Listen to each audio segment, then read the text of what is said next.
a little bit, but for tomorrow, it's pretty much standard.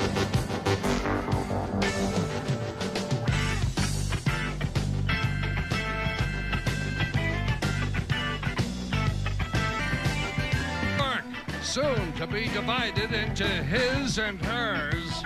And now, America's Songbird, Dave.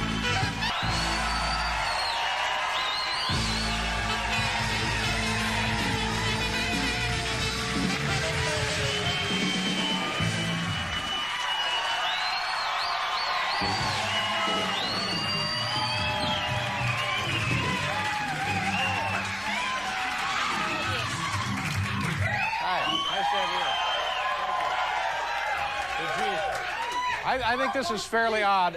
A spokesman, now listen to this, a spokesman this morning for West Germany announced that there will be no reunification unless East Germany signs a prenuptial agreement. So,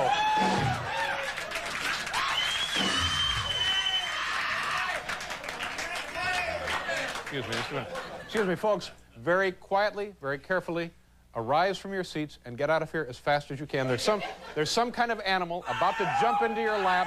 Don't, oh my God, there it is!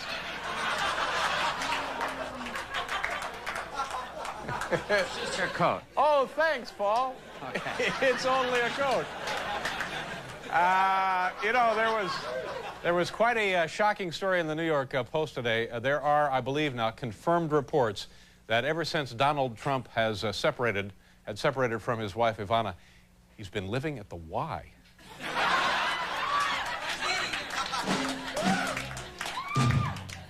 And I guess, as you know, yesterday was President's Day, and according to a White House source, a confused Dan Quayle spent the entire day walking around the White House asking people if Lincoln saw his shadow.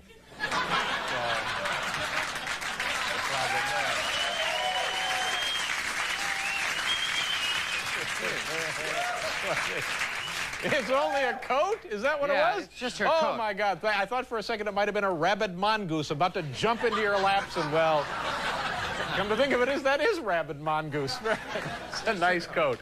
On the program tonight from 30-something, creating our own weather here in the studio. It's about a 14-knot gale. Yeah, right where you're standing, yeah. I'll stay for Paul.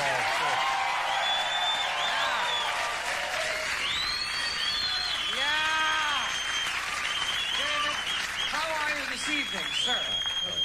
My cold nearly gone. Yeah. Thank you very much. Your cold is better? Paul, when are the big Grammy Awards? Are they tomorrow night? Tomorrow night, I believe, yeah. So, and you've been nominated for two. I've been nominated. But you're not going to the Grammy Awards. I'm not going. I figure it this way. Both categories my album was nominated in, those being Best Contemporary Blues Performance by Coco Taylor and Best Instrumental Pop Instrument. They're both pre-telecast awards, i.e. they won't be on the actual television. They give them out at some kind of a luncheon. They give them out earlier in the afternoon. Well, that stinks, doesn't it? So I figured if I stay here I know I'm going to be on TV, so I'm going to stick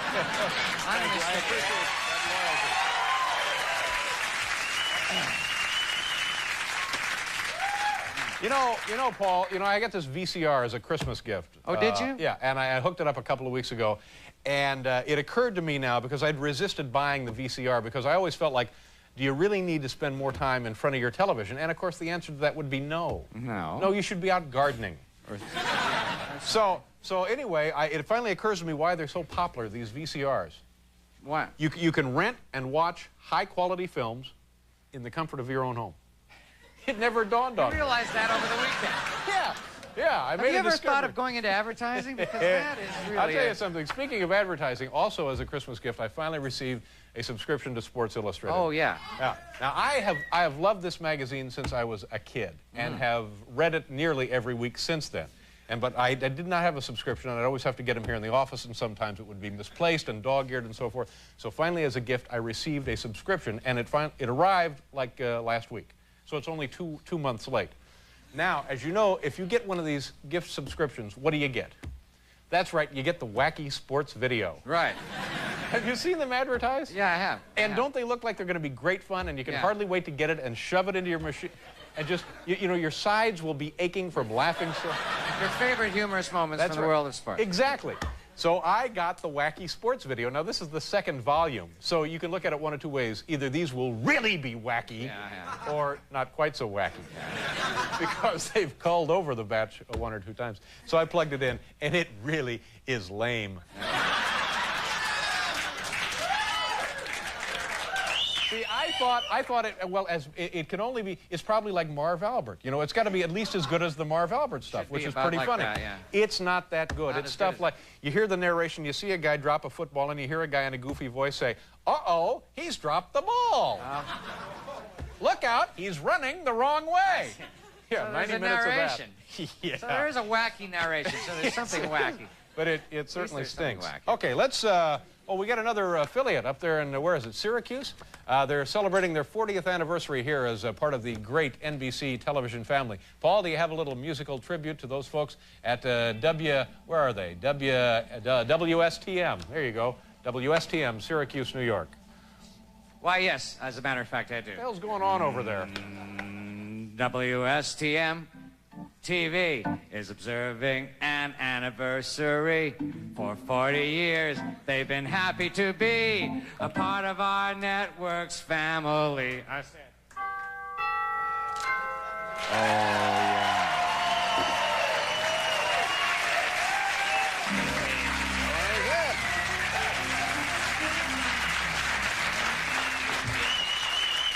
If he's not careful, he'll fall on his head. Uh-oh! Wacky narration. 44 minutes of that. Yeah. You know, we're not so far into the new year and not so far into a brand new decade, the 90s, and we thought tonight would be a good time to take a look. You know, when you view a decade unfolding in front of you, you have a lot of hopes. I think we all have hopes, a handful of hopes that we hope will come true one way or the other in our life. And along with the hopes, though, Paul, what do you have? Well, you have fears. Exactly. You have the fears. You can't really have one without the others. Exactly. So tonight we thought we would share with you my hopes and also my fears for coming decades. These would be your personal hopes then, and also your personal fears. That's right. Okay. Lay 'em on. Here we go. Here's my first hope, that the United States government will find a way to reduce trade deficit with Japan. My fear, on the other hand, we'll have to buy junky American products instead of really good Japanese stuff.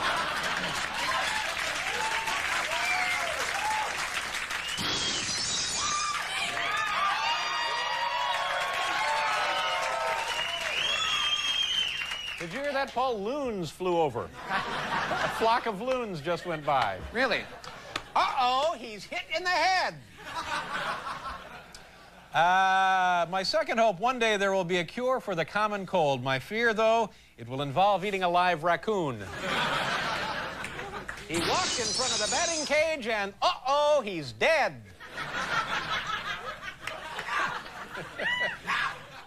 Number 3, the troubled Trump marriage will reach an amicable conclusion. That's my hope. My fear, however, is that we'll soon be flying the Iavana shuttle.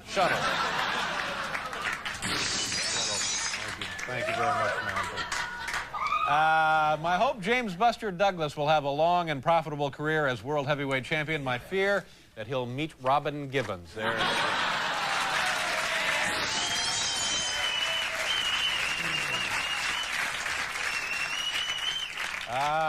Here's my hope. Someday a highly evolved alien life will land on this planet, bringing us incredible technological secrets. That's my hope.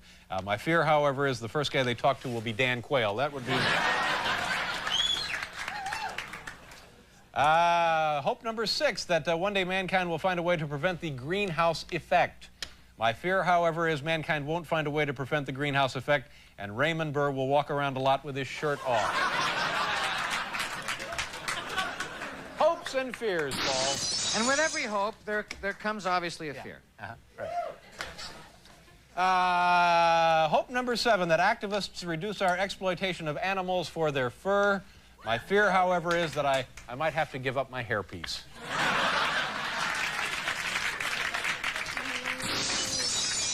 He's hit in the head with the bat. Oh, no! Hope number 8, Glasnost will increase our cultural ties with the Soviet Union. My fear, more commercials featuring Yakov Smirnoff.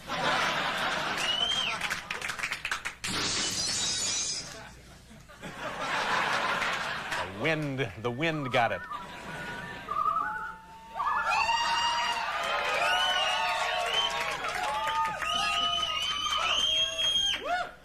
the crowd really entertained by sound effects. That's That's interesting. Number 9, my hope former President Reagan will give a detailed summary of the Iran-Contra affair in his videotaped trial testimony. My fear, however, that former President Reagan will give an incredibly detailed highlight of the 1925 Cubs-Giants game.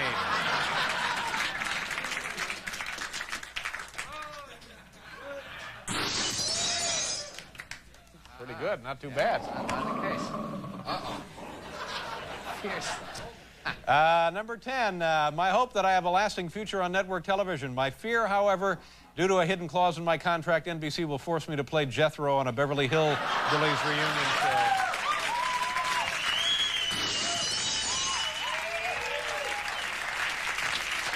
How are we doing? Right on time. Here we go. No. Was that it? Was that the last one? Oh, that was the last one. Oh, that was it. I thought I had the last one, but I don't have the last one.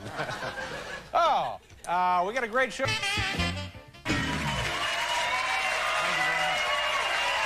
couldn't be more honored. Thank you. So, Paul, when I see it in the mail, I say to myself, oh boy, a wacky sports video from Sports Illustrated. I load it in, and there's a, you know, on the beginning of most home movie things you rent or buy or something, there's some kind of a warning from the FBI. Yes. This one has a warning from Interpol. Like, this thing is so wacky, people in Belgium are going to start bootlegging it and stealing it. So wacky. And then they have two guys, the editors or the publishers from Sports Illustrated, sitting there in their shirts and ties. They don't even have jackets to introduce the big sports, wacky sports video. It's awfully entertaining. Our first guest on the program tonight plays Elliot on the popular series 30-something and is also in the Academy Award-nominated film Field of Dreams. Ladies and gentlemen, here he is. Welcome back to the show, Tim Busfield. Pretty proud about the nomination for Field of Dreams, huh? That's a big deal. I mean, that's, you know, I'm like from East Lansing, Michigan. You know, I didn't think there's any way I could even get in a movie in my life, and here I'm like a heavy in a Academy Award nominated. Yeah, I think that's a big deal. You know, and it's a great part, and you know, it's got Darth Vader in it. You know, it's got James Earl Jones in it. It's got, you know, Burt Lancaster, who was such a great heavy in Veracruz, and you know, I'm like from the Ron Howard school of tough guys. You know, I'm not going to scare anybody, and to be a heavy in an Academy Award nominated film, I think that's a big deal. Yeah, it's very nice. Now, was this the when you were telling us the last time you heard that Burt Lancaster thought you were like with wardrobe or something when you first met him? I had no idea who I was. I kind of like that story. 6 months, the guy had no idea who I was. We worked every day. No, it wasn't that bad. He was really, yeah, he was very funny. He thought that he thought I was wardrobe. Asked me to take his jacket from him. Take my coat. I said, I'm an actor in this scene. He said, of course you are. Yeah. He had no idea. And in addition to that, of course, things are going well for you on the show, right? Yeah, 30-something is. It's like a big deal. The show continues to be like the most popular television show. Yeah, I don't know. Yeah, well, that's great. It's great. It's a big hit. You know, it's very. It's controversial and you're right in the middle of this controversy, or are you not? I don't know. This cancer. Yeah, there's this whole thing going on now with Nancy, and Nancy is your wife. Plays my wife. Patricia Wettig plays her, and she's been diagnosed as having cancer, and that's like a big deal. A lot of people are sort of jumping all over it, you know, and really getting involved, and they're bringing like the wellness community in to shoot scenes with us and stuff like that. So is she all right? Is she going to make it through? Is she recovering? Is everything okay? I hope not. You know, I don't know. I think it's a little, that's a joke. I was trying to go for a laugh on that. Thank you very much. Please, give me a sound effect on that. No, I don't know whether what they're gonna do with it. They don't ever tell us, and we don't know, and I don't know. It's a big, I have no idea. Now that the joke didn't go over, I don't know where to go with it. Explain what the joke was there, because then I'm in serious trouble. Because you know, when people hear the word cancer, I don't think that, oh boy, wacky sports videos. No, that doesn't work too well. Well, you know, you try to make light of it, because so many people come up and want to make, you know, they take it seriously. They take the show seriously, so they come up and console me. Yeah. And now, let me get this straight. This is the woman that you were estranged from for a while? Yeah, I bailed on her. Yeah. You know, that's what I think. And I don't even know if these guys, I think it's more of a woman thing with her, this whole cancer thing. I don't think she's actually got it. I think she's just trying to get even with me. Maybe. No, I do. It's true. No, I think it's just her way of paying me back. Let's just move on. Let's just.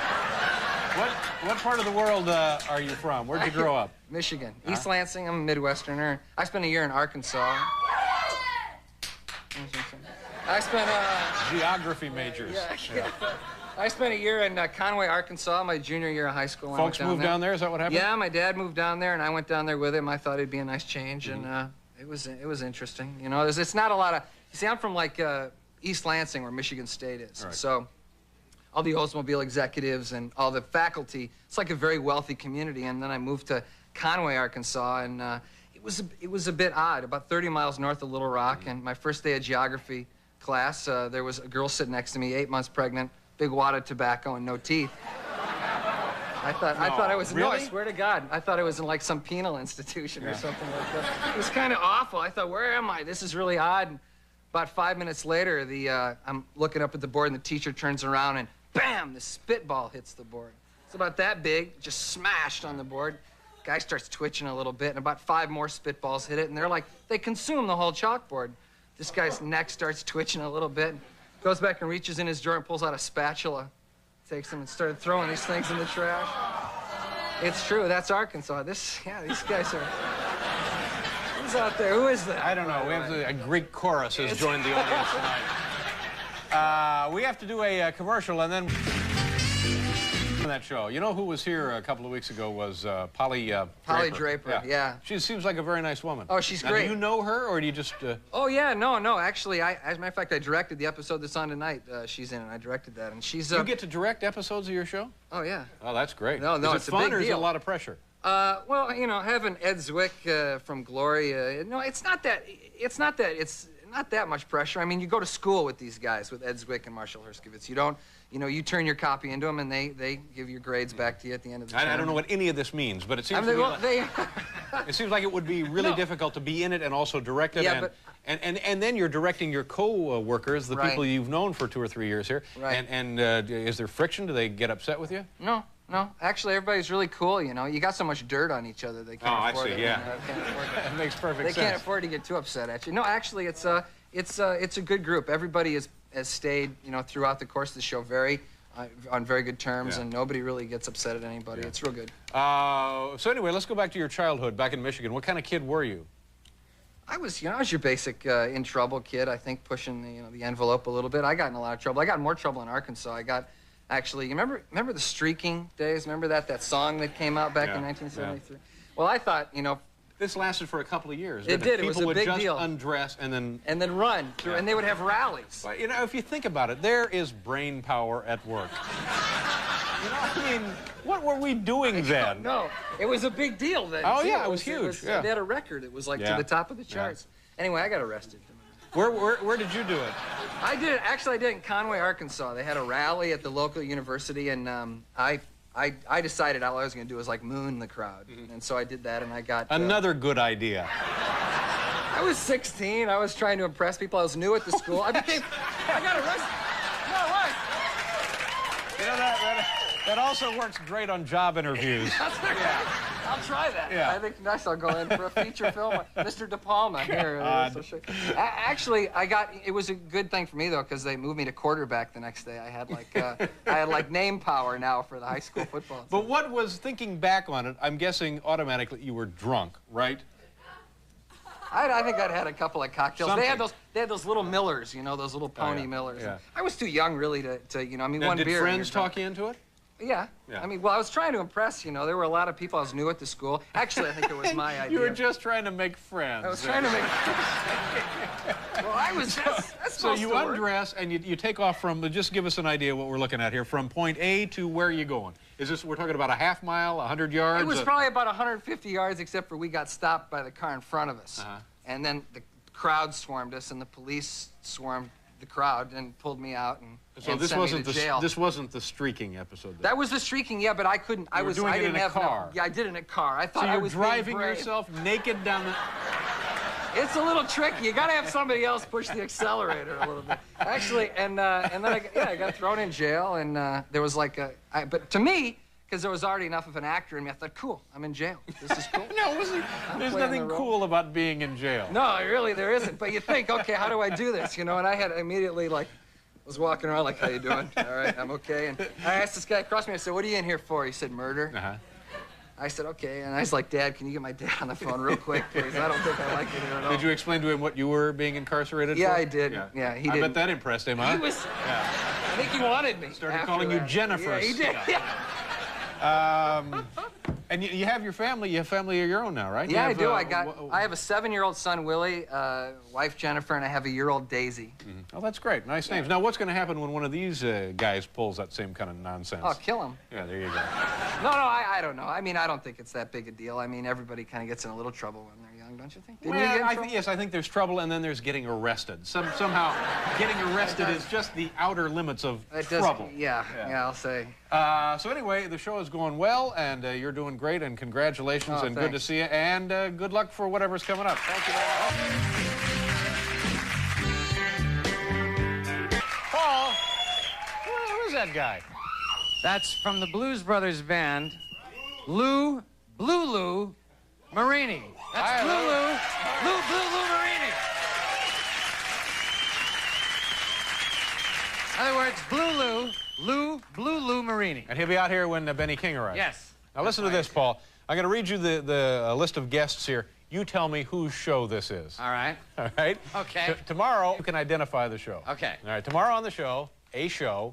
Ed Begley Jr., Yeah. Daytona 500 winner Derek Cope, and fungus expert Dr. Bill Friedman. That's our show. That's our show, yeah. I know it anywhere. That's our show. Oh my gosh. And coming up in this half hour, ladies and gentlemen, we're halfway through tonight's program.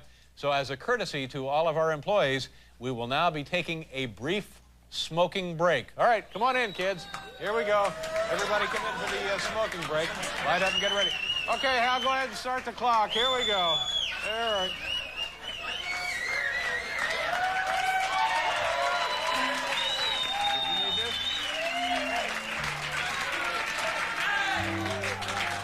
Like in the second row.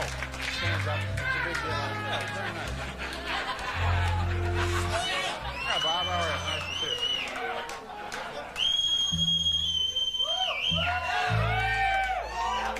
All right, there it is. Oh, okay, here we go. All right, there it is. That's it. Put them out. Back to work. Thank you, everybody. All right, there's a big smoking break. All right,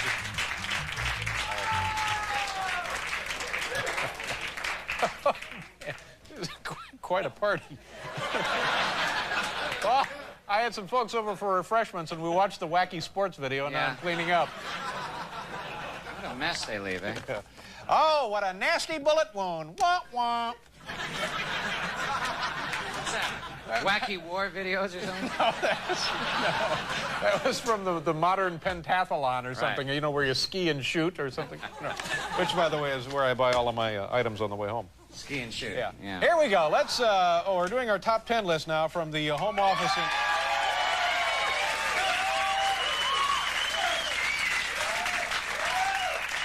Tonight, the category, new names for the reunited Germany. New names for the reunited Germany. Here we go. Number 10, Kegerland. Number 9, Just Plain Volks. Number 8, Siegfried and Roy. Number 7, Aryan Acres. Number 6, Argentina East. Number 5, The Love Shack. Number 4, Nazi-Chusets. Number 3, Switzerland's Badass Neighbor. Number 2, Home of Das Wapper. And the number 1 new name for the reunited Germany, Cindy. There you have it. And also Jan Hook.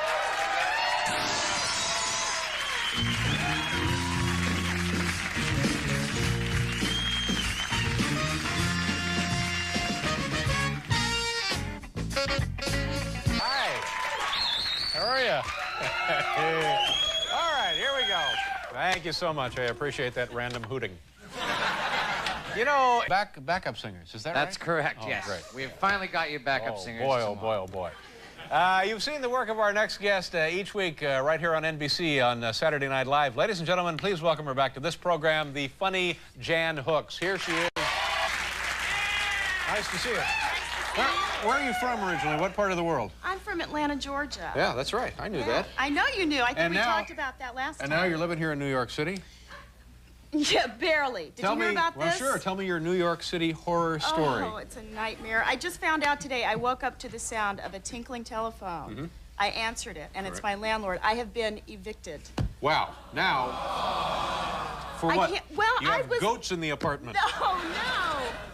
I was there illegally. You were there, I'm sorry? Illegally. You were there illegally? Yeah, Right. but I mean, it happens in New York. This is like a, let me just guess here, some kind of illegal sublease deal. If you will. Yeah. Yes. How long have you lived there? It's about 2 years, and I was very comfortable. And then they called, they found out this new member of the board, they have this thing where the board members have to approve of you.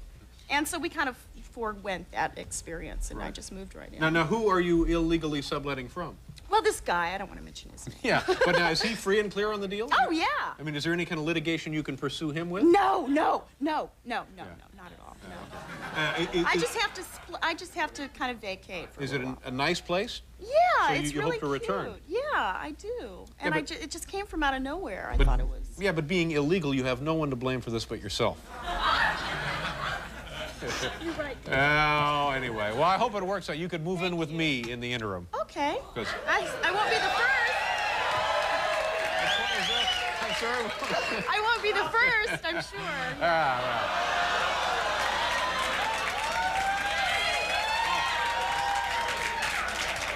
It's the local chapter of the American Hooting Club in our audience. So how are things going on Saturday Night Live? Great, obviously. They're going along great, and I have something I'd like to address, actually, because I hear this a lot, and I've had it up to here about the way the women are treated on that show. That the legend... People seem to think that women are treated well, not so good, not as good as they could. And I think, and I'm steamed about it. I don't want to hear about it anymore. So it's your experience that women are treated just fine? Yeah, they write beautiful. As a matter of fact, I have a clip of some of my work. Sure. Just to show you how well we're treated by the writers on All right, Saturday so this will Night. put to rest the, is it a rumor? It's a People? rumor, Okay, and here's it's Jan Hooks absolutely untrue. being treated well.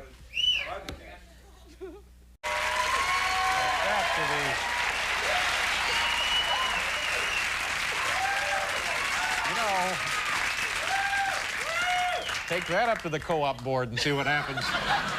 Maybe I just will. So, and what have you been doing in your spare time? You own a home now. You bought a house? I did. I bought a house. In the area? No, it's in that Long Island Out on Long area. Island. Is Yeah. it fun? Do you like being out there? It's great. It's great. And it's out in the woods, and I have made some, friends with And when you say neighbors. out in the woods, it brings to mind like a lean-to or something? You have a No. big sprawling estate, don't you? Yes. Wow. No, I don't. No, it's a cute little house, and I met my neighbors, and I was there like during Christmas, and I thought that I would make the gesture of making banana bread for neighbors. Very nice. Thank you. A nice thing to do. So I bought 8 pounds of bananas, Right. because I thought, I'd never done it before, so I made all this banana bread. Did the recipe call for 8 pounds of bananas? I don't think so. Probably not. But I was going to make double, triple, quadruple. Because you got a lot of neighbors. Well, yeah, and I just want to be covered. So I did. I made all this banana bread, and by the time I made it, I was too afraid to go and knock on their door, so all this rotting banana bread. So you never passed it out to the neighbors? Not really. Oh, see, that's just a mistake. Because I just thought, this day and age, when you walk up to somebody and go, "Hi, I'm your new neighbor," you want some banana bread? They might think it had strychnine or something. Yeah, some sort of cult has come into the Yeah. neighborhood. Yeah. So what do you do with your time off? Where do you go? Do you travel? Do you? Well, I've taken to going to spas. Really? I'm quite a Is that a good spa thing to do? woman. Yeah, I think so, yeah. I think it is. Because I don't like to fly, so I like to drive. And if I travel by myself quite a bit. So I figure if you go to a spa, you're taken care of, that somebody will, or either that or you can sit in your, hotel room and watch TV and eat junk food and cheat on the spa diet. So is it activities nonstop, or like you said, you just sit in your hotel room and do whatever you want? Pretty much you sit and eat, and then you can go and get wrapped in all of these herbs and seaweed. Right. all And this what's stuff. the purpose of that exactly? You release toxins, David. So by being wrapped in seaweed, it prevents you from